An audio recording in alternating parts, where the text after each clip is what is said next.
ሰላም ጤና ይስጥልን ውድ ሪፖርተር ተከታታዮች የሰዓቱን ዜናዎች ቀጥዬ ያሰማችኋለሁ።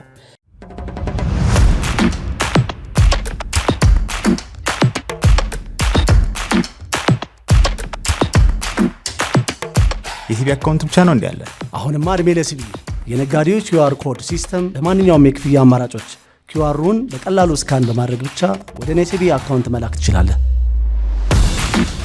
የሲቢ የነጋዴዎች QR ኮድ ሲስተም ግብይትን ያቀላል። በሲቢኢ ተችሏል።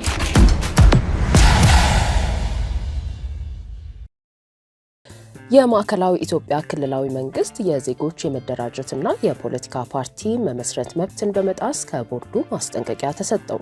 የኢትዮጵያ ብሔራዊ ምርጫ ቦርድ ዛሬ ታህሳስ 15 ቀን 2018 ዓ.ም ባወጣው መግለጫ የማዕከላዊ ኢትዮጵያ ክልል ውስጥ ህጋዊ ሂደት ላይ የሚገኙ ሁለት የፖለቲካ ፓርቲዎች እንዳይሰበሰቡ በጸጥታ ኃይሎች መከልከሉን ተከትሎ ለክልሉ መንግስት ኃላፊዎች ማሳሰቢያ ሰጥቷል። በኢትዮጵያ ህገ መንግስት አንቀጽ 31 ማንኛውም ሰው ለማንኛውም ዓላማ በማህበር የመደራጀት መብት የተሰጠው መሆኑ እንዲሁም በኢትዮጵያ የምርጫ የፖለቲካ ፓርቲዎች ምዝገባና የምርጫ ስነ ምግባር አዋጅ ቁጥር 1132/2011 ደግሞ ማንኛውም ኢትዮጵያዊ የፖለቲካ ፓርቲ የማቋቋም ወይንም የፖለቲካ ፓርቲ አባል መሆን መብት እንደተሰጠው ያስታወሰው ምርጫ ቦርድ በድንጋጌዎቹ መሰረት መስፈርቱን አሟልተው ሲገኙ ፖለቲካ ፓርቲዎችን የመመዝገብና የመቆጣጠር ስልጣን እንዳለው ገልጿል። በቅርቡ የኮንቶማ ህዝቦች ዲሞክራሲያዊ ፓርቲ የተባለ ድርጅት መስራቾች ፓርቲ ለመመስረት የሚያስፈልጉ ሁሉንም ህጋዊ ሰነዶች አሟልተው የመስራች ጠቅላላ ጉባኤያቸውን ጥቅምት 30 ቀን 2018 ዓ.ም በማዕከላዊ ኢትዮጵያ ክልል ቡታጅራ ከተማ እንደሚያደርጉ ለቦርዱ ካሳወቁ በኋላ ቦርዱ ለክልሉ መንግስት አስተዳደር፣ ለክልሉ ፖሊስ ኮሚሽን፣ ለምስራቅ ጉራጌ ዞን አስተዳደር፣ ለቡታጅራ ከተማ አስተዳደር፣ ለማረቆ ልዩ ወረዳ ኮማንድ ፖስትና ለቡታጅራ ከተማ ሰላምና ጸጥታ ጽሕፈት ቤት የጸጥታ ድጋፍ ትብብር እንዲደረግላቸው በደብዳቤ በማሳወቅ የቦርዱ ባለሙያዎችም በቦታው በመገኘት እንዲታዘቡ ተመድበው ነበር። ምርጫ ቦርድ እንዳስታወቀው ግን ለቦርዱ ደብዳቤ ምንም ምላሽ ከክልሉም ሆነ ሌሎች አካላት ባልተሰጠበት ሁኔታ ውስጥ መሳሪያ የታጠቁ የቡታጅራ ከተማ የጸጥታ አካላት በጉባኤው ቀን ከተማው በኮማንድ ፖስት ስር ስለሆነ መሰብሰብ አይቻልም በማለት የፓርቲው መስራች አባሎችን ማሰራቸውን ቦርዱ በታዛቢነት ከላካቸው ባለሙያዎቹ አረጋግጧል። በተመሳሳይ የደንጣ ህዝብ ዲሞክራሲያዊ ፓርቲን ለመመስረት ሁሉንም ህጋዊ ሰነዶች ያሟሉ መስራቾች የመስራች ጠቅላላ ጉባኤ ታህሳስ 12 ቀን 2018 ዓ.ም በማዕከላዊ ኢትዮጵያ ክልል ሀዲያ ዞን ቢጣና ታዳጊ ከተማ እንደሚያደርጉ ለቦርዱ አሳውቀው ቦርዱም ለክልሉ መንግስት፣ ለክልሉ ፖሊስ ኮሚሽንና ለሀዲያ ዞን አስተዳደር ለመስራቾቹ የጸጥታ ድጋፍ እንዲደረግላቸው በደብዳቤ አሳውቆ ባለሙያዎችንም ለታዛቢነት መድቦ ነበር ተብሏል። የዚህ ፓርቲ ምስረታ ጉባኤ መስራቾቹ ተሟልተው ሊጀመር ሲል በተመሳሳይ ሁኔታ የከተማዋ የጸጥታ አካላት ስብሰባውን ማድረግ አይቻልም፣ የጸጥታ ድጋፍ አናደርግላችሁም፣ አደጋ ቢደርስባችሁም ኃላፊነቱን አንወስድም፣ እንዲሁም ስብሰባውን ለመረበሽ የተዘጋጁ አካላት አሉ፣ ቦታውን ለቃችሁ ውጡ በማለት የቦርዱን ታዛቢዎች ከከተማዋ ለቀው እንዲወጡ አድርገዋል ሲል ቦርዱ በመግለጫው አስታውቋል። በብሔራዊ ምርጫ ቦርድ ማቋቋሚያ አዋጅ መሰረት ማንኛውም የፌዴራልም ሆነ የክልል የመንግስት አካል ከቦርዱ ለሚቀርብለት ህጋዊ ጥያቄ ትብብር የማድረግና የማስፈጸም ግዴታ እንዳለበት የተደነገገ በመሆኑ በጸጥታ አካላት የተከለከሉትን ስብሰባዎች ችግር ለመፍታት የቦርዱ ኃላፊዎች ከተለያዩ የክልሉ አመራሮች ጋር ቢነጋገርም እንዳልተሳካ ገልጸዋል። የማዕከላዊ ኢትዮጵያ ክልል መንግስት የተለያዩ አካላት የመስራች ጠቅላላ ጉባኤዎቹ በሚደረጉበት ቀን ከመከልከል ባለፈም በቦርዱ አስቀድሞ በተጠየቁት መሰረት በወቅቱ ስብሰባ ለማድረግ የሚያስችል ሁኔታ ስላለመኖሩ በጽሁፍ የሰጡት ምላሽ እንደሌለ ታውቋል። በየደረጃው የሚገኙ የክልሉ መንግስት አካላት በህገ መንግስቱ እንዲሁም በምርጫ አዋጅ የተረጋገጠውን የመደራጀትና የፖለቲካ ፓርቲ የመመስረት መብት ማስተጓጎላቸው የፖለቲካ ምህዳር የሚያጠብ የህገ መንግስታዊ ተግባር ነው ሲል የወቀሰው ምርጫ ቦርድ የክልሉ የመንግስት አካላት ተገቢውን የእርምት እርምጃ እንዲወስዱ ቦርዱ በጥብቅ አሳስቧል።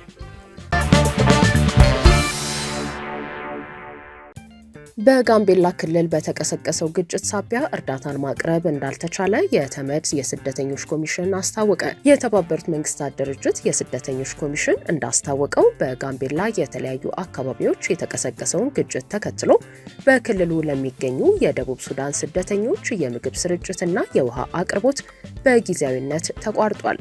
በጋምቤላ ክልል የተጠለሉ ስደተኞች ላይ በማነጣጠር በማህበራዊ ሚዲያ የሚሰራጩ የተሳሳቱ መረጃዎችን በእጅጉ እንዳሳሰቡት የገለጸው ኮሚሽኑ ለሁኔታው በአፋጣኝ መፍትሄ ካልተበጀለት በአካባቢው ውጥረትን ሊያባብስ እንደሚችል አስጠንቅቋል።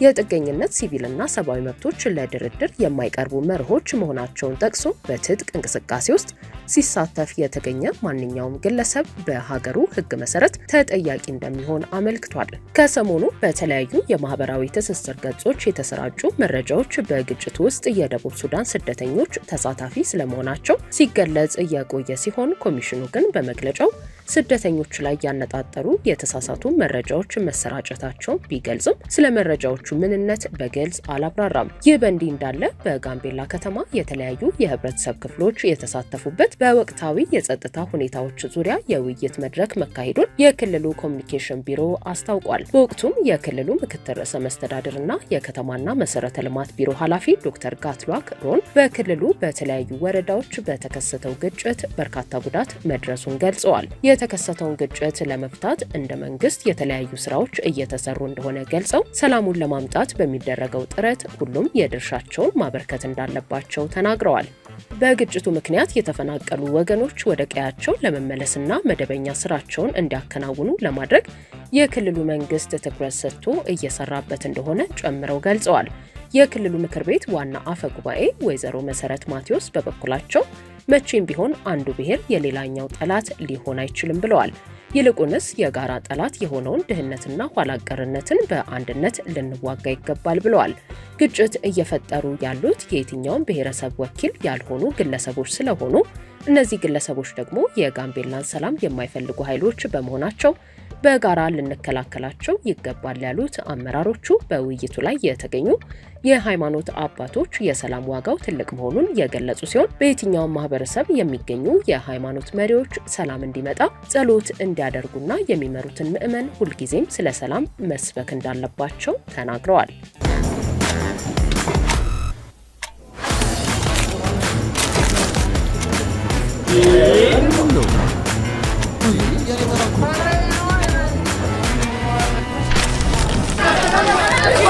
ዘመናዊ የባንክ አገልግሎቶችን በማስተዋወቅ ፈርቀዳጅ የሆነው ባንካችን አቢሲኒያ አሁን ደግሞ በአይነቱ ለየት ያለውን ወረቀት አልባ የባንክ አገልግሎት በሁሉም ቅርንጫፎቹ ይዞልዎት መጥቷል። በስማርት ቴክኖሎጂ በመታገዝ የፊት ገጽን ወይም የጣት አሻራን በመጠቀም በራስ አገዝ አገልግሎት ወይም በባንካችን ሰራተኞች ታግዘው ሂሳብ መክፈት፣ ገንዘብ ገቢ ወጪ ማድረግም ሆነ ሌሎች ፈጣንና ደህንነቱን የጠበቀ የተሟላ የባንክ አገልግሎቶች ያገኛሉ። አቢሲኒያ የሁሉም ምርጫ። የኬንያው ፕሬዝዳንት ዊሊያም ሩቶ ሳፋሪኮም ኢትዮጵያ እየገጠሙት ያሉ ችግሮችን በተመለከተ ከጠቅላይ ሚኒስትር አብይ አህመድ ጋር መነጋገራቸው ታወቀ።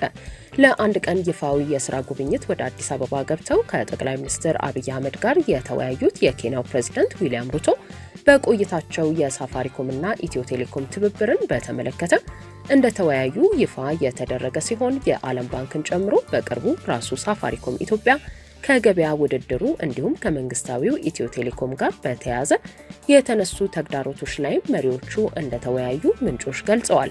ጠቅላይ ሚኒስትር አብይ አህመድ ከውጭ ጉዳይ ሚኒስትሩ ዶክተር ጌዲዮን ጢሞቴዎስ፣ ከኢትዮጵያ ኮሚኒኬሽን ባለስልጣን ዋና ዳይሬክተር ኢንጂነር ባልቻ ሬባ፣ ከኢትዮጵያ ኢንቨስትመንት ሆልዲንግስ ዋና ስራ አስፈጻሚ ብሩክ ታዬ እንዲሁም የብሔራዊ የአምራች ኢንዱስትሪዎች ካውንስል ሰብሳቢ አምባሳደር ግርማ ብሩ ጋር በመሆን የኬንያው ፕሬዝዳንት ዊሊያም ሩቶ እንዲሁም የሳፋሪኮም ኩባንያ ዋና ስራ አስፈጻሚ ፒተር ኒዴግዋና ሌሎችም የጋራ መድረክ አካሂደዋል።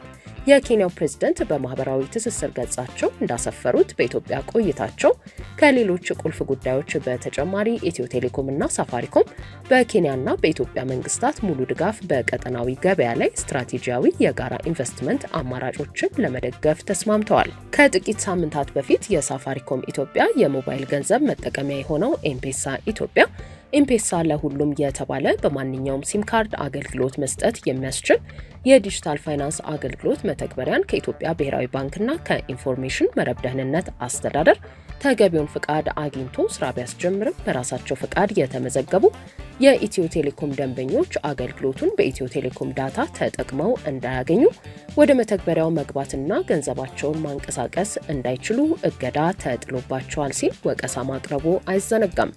የዓለም ባንክ ከ3 ወራት በፊት ባወጣው ሪፖርቱ ሳፋሪኮም ኢትዮጵያ ፍትሃዊ የውድድር ሜዳ ውስጥ ባለመሆኑ ከፍተኛ ኪሳራ እየደረሰበት ነው ብሎ በየወሩ 1.6 ሚሊዮን ዶላር ኪሳራ እያስተናገደ መሆኑን ገልጿል።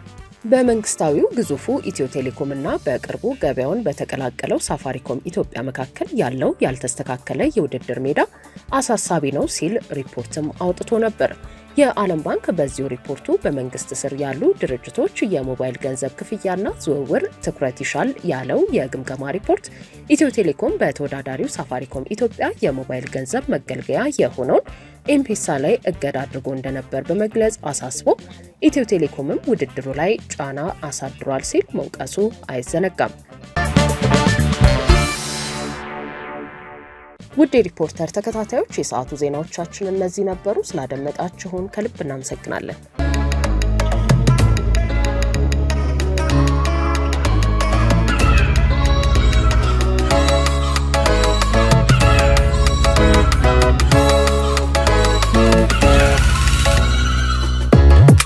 ምሽት በጨረቃ ይደምቃል፣ ወግ በኩራዝ ይሞቃል። ፋኖስ ለጥበብ እንደሚተጋ ነበልባል ሌቱን እንደሚያነጋ ስውር ይገለጣል በሻማ ችቦ ታላቅ የእውቀት አርማ ንጋት በጀንበር እንደሚፈካ ረቂቅ የተፈጥሮ ጸጋ እልፍ ነው የብርሃን ዋጋ። ብርሃን ባንክ እንደ ስማችን ብርሃን ነው ስራችን። እኛ ቴምሮች የምንታወቀው ቤት የት አላችሁ ሲሉን የት ይሆንሎ በማለት ነው። ታዲያ በያዝነው ሳምንት አዳዲስ ሳይቶችን ማውጣታችንን ተከትሎ የት ትገኛላችሁ ብላችሁ ለጠየቃችሁን በሙሉ ሳርቤት ሲልክ ሮድ ሆስፒታል ፊት ለፊት፣ አዋሪ ጥይት ቤት ከቤተ መንግስቱ በስተጀርባ እንዲሁም ገላን ከገላን ኮንዶሚኒየም አጠገብ። እርስዎ የወደዱትን ይምረጡ፣ እኛ በቃላችን መሰረት እናስረክቦታለን። ቴምር ፕሮፐርቲስ